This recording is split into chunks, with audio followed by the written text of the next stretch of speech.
Minecraft mods allow you to turn the game into anything you desire, a city building simulator, an RPG, or a dungeon crawler, but what about a farming game? After doing a couple modded videos this past year and my farming one doing really well, people have asked me what mods make for the best farming experience in Minecraft, and today I'm going to share a few, along with a brief summary of the mod, and how it can enhance your farming gameplay experience. All of these vary in their popularity or availability, so just keep that in mind as you're watching. To start off strong, at the core of every farming playthrough, or any Minecraft playthrough in general, there is Farmer's Delight. Farmer's Delight is available for Forge and Fabric, and at the moment goes from 1.15.2 all the way to the latest version. This mod aims to expand the vanilla experience of farming and cooking. It adds a couple new crops, such as onions, tomatoes, and cabbages, and some recipes that integrate them. Overall, I think this is a core must-have mod. The cooking that's implemented feels very rewarding, and the blocks it adds for functionality and decoration all fit very well with the Minecraft vanilla textures. And because this mod is so well loved, it features a great deal of add-ons that other people have created to expand or add compatibility with other mods. Some include Nether's Delight, a self-explanatory Nether add-on, Cultural Delight, which adds food from all around the world, and compatibilities with mods such as Alex's Mobs, Galasphere, and Twilight Forest. If you're looking for a mod similar to this in older versions of Minecraft, I can highly recommend Cooking for Blockheads and Pams. Both of these mods are still available in later versions, and great if you really want to get into your agricultural pursuits. A lot of people have asked me why I didn't include Pams in my 100 Days as a Farmer video, and that's simply because the mod is a bit overwhelming for me. Pams is actually a 4-part mod with crops, food, and trees. The amount of crops it adds is just amazing. There's so many different items you can cook, it's just a lot for me. But it has also been around for so long that this mod holds a very special place in my heart. In every playthrough with this mod, I used to make it a goal to make peanut butter and jelly with every kind of jelly you can make. And Cooking with Blockheads is a great functional add-on that adds a lot of furniture and kitchen parts that pair well with Pams. Continuing with our crops, let's talk about Let's Do Vinery. This mod has a very clear focus, and that is creating your own vineyard. It adds a couple different kinds of grapes and a bunch of functional and decorative blocks to get you started on your winemaking adventures. I had the delight of discovering this mod last summer, and I had a really fun time just going through the process and figuring out what kinds of brews I could make. It also just has a really fun and beautiful aesthetic, and even if you aren't into the whole winemaking thing, there's plenty of blocks that are perfect decorations for your farm. It has furniture, a new trader, and a cool clothing set. This mod seems fairly new and is available on plenty of mod loaders version 1.19 and up. Also, just adding, if you're looking for a similar mod in older versions of Minecraft, Rustic is a great alternative with very similar content and mechanics.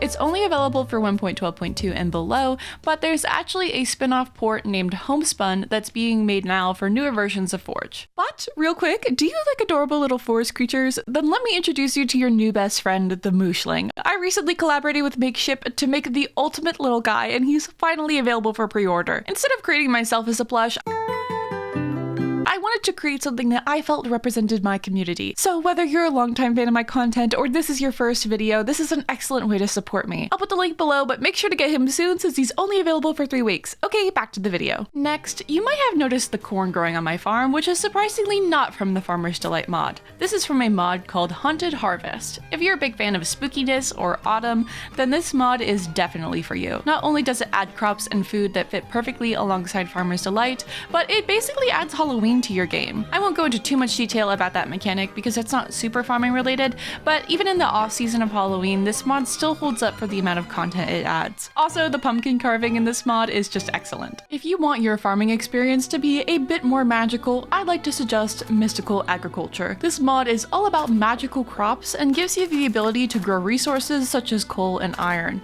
Of course, it comes at a high cost and progression is more exponential than linear. But what's really great about this mod is that it allows you to fully immerse yourself in farming for your resources instead of grinding the mines for hours. Just bear in mind that some of the late game items are a tad bit overpowered, and if you want to keep your farm run simple and light, then maybe this isn't for you. Now let's talk about automation. Automation can take many forms, but it doesn't necessarily have to be that tech mod you're thinking of. A great tool for farming automation is the mod Botany Pots. This mod is very simple in that it adds 2 functional pots for growing crops. There's regular pots, which have manual harvest, and hopper pots, which sends its output to the inventory below. What's really great about this mod is the compatibility. If you have mods that add special soil like Farmer's Delight or Mystical Agriculture, the pots can use it.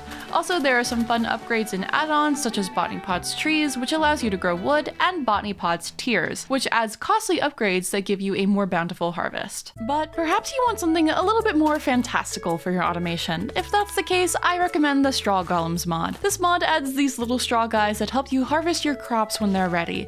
At the cost of just a hay bale and a pumpkin, they'll harvest full crops and distribute them to the closest inventory. Of course, there is a cost. Straw golems have a natural lifespan of 7 days, and in order to keep them healthy, you need to make sure you feed and take care of them. They do also have some really cool and immersive mechanics. Iron golems will pick them up for inspection, and animals can take a chomp out of your hay friends. But beware, because large amounts of straw golems do attract raiders, so be sure to protect your new friends. Now, I have a few mods you might not really expect, but are definitely useful for your farming playthrough. Let's start with the mod Carry On. Carry On is a mod that has the great feature of allowing you to pick up your full chest with your bare hands, but it also allows you to pick up smaller mobs. This is a great gameplay feature if you're working with animals, because let's be honest, we've all had a rogue chicken or two.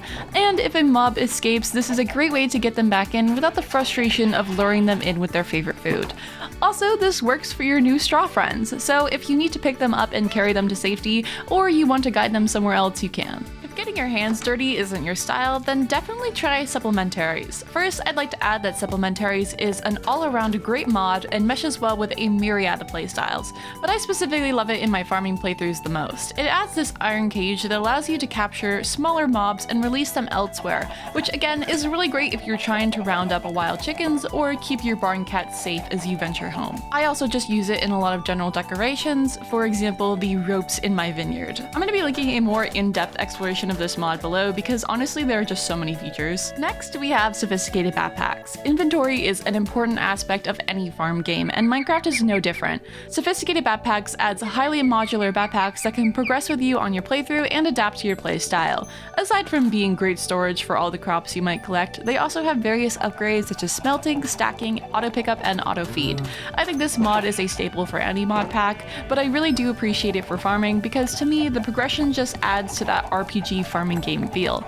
But if you prefer a little help lugging around your harvest, then may I suggest Ascator carts, Redux, and Nifty carts. If you're wondering why there's so many, it's simply because the mod author of Ascator carts recently announced they were taking a step back to work on their own game, and the project has been taken over by a few new authors. So for versions 1.19 and below, you'll use the original, and for 1.20 and above, you'll use the Redux. And if you want fabric, then you'll use Nifty carts. But I'm sure you're wondering what exactly these mods do. Well, it adds 3 different kinds of carts to aid you on your farming adventure, all of which can be controlled by the player or a horse. The first and the oldest cart in the mod pack is the supply cart.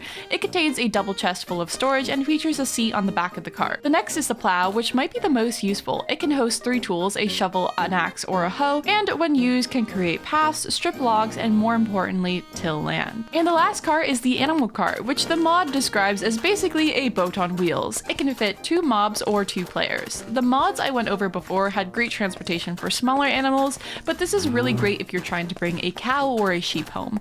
Overall, this mod is a must and perfect if you want a little assistance but don't want to dive into full tech mods. And to end this video off, let's talk about food and food consumption. Spice of Life is another all-around great mod when it comes to a lot of varieties. The Carrot Edition rewards players for discovering and eating new foods. It also keeps track of how many unique foods you've eaten and increases your max health with every milestone. This is great when paired with mods that add a lot of meals and recipes since it encourages the player to try them all. The Apple Pie Edition is similar to the Carrot Edition, but focuses on the quality of your food. It rewards the players for eating larger, balanced meals. There's also additions like potato or sweet potato that gives benefits based on the player's current diet rather than permanent effects. They have all their own rules, so I would definitely recommend reading one and deciding which one is best for you. If none of these appeal to you, then I'd like to suggest the Diet mod. This is actually based on an older 1.12.2 mod called nutritional. It separates your diet into 5 categories, and the goal is to ultimately keep all of them satisfied with your diet. By having a balanced diet, you are rewarded with boosted effects, or in turn, if your diet is poorly balanced, you can have some negative effects. I actually really like the old mod this was based on, and I'm super excited to see this make a comeback. What's also great about this mod is the sheer amount of compatibilities it has with both farming mods and dimensional mods. And for the final mod, I'd like to show you quality crops. This mod is new, just coming out last year, and is heavily based on Stardew Valley's crop quality system.